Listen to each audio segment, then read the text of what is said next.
В неделното следобедно рекламно музикално шоу на канал Comedy е време за седмичното обращение на говорителя на водещи.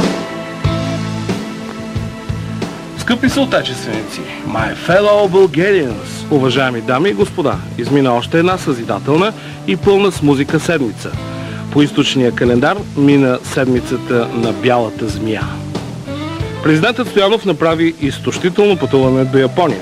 С Антонина, жената, която държи винаги под ръка. Летя над 40 часа, прави зелен цяй и намери пари за едни неща, но не намери пари за други. Няма значение. Дейвид Ковердейл беше в София.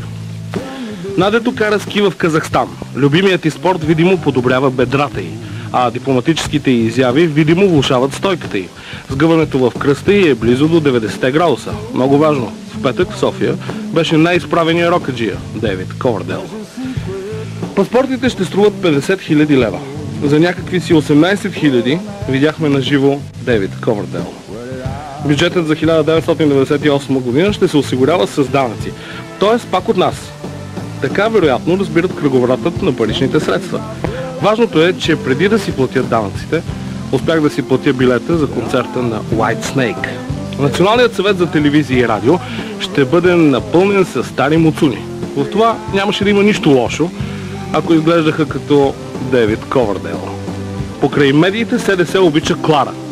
Софиянски пък обича White Snake. Майкъл Хъчинс се самоуби вчера в Сидни, объркан от дрогата и без ясна представа за това как да остарее достойно, като Дейвид Ковердейл. Всъщност, той стар ли е? Литекс ще става шампион, а Ботев изпада. Много важно. В петък вечерта в Зимния дворец в София свириха и пяха White Snake. Шоу без нищо излишно. С точно толкова звук и осветление, колкото е нужно. С точно толкова достоинство и стил, колкото е задължително. С точно толкова величие и сантимент, колкото му поиска публиката. Без видеостени и танцори. Без скандалите на Мик Джагър и безмислените фойерверки на YouTube. Плачещият в дъжда сър рок-н-рол Лорд Ковердейл поднесе сърцето си на българските рокери. Чакали го 20 години и дочакали последния му тур. Тур не за овации и дори не за сбогом, както пише на билета. Тур за тези, които отдавна изпуснаха първия влак. Тези, от чиято гара отдавна тръгнаха всички експреси, но имаха шанса да хванат последния, този, който не спира, който пътува дори по море, натоварен на огромен ферибот с нарисувана бяла змия, облазила роза на носа, като онези sailing ships, които сънувахме толкова години. Странстващите кораби на спомена, любовта, надеждата и вярата. Капитанът на този ферибот има по-особен чин. Той е Soldier of Fortune. И тя, съдбата го довя на нашия Кей. Дойде, Here I go again, ни каза.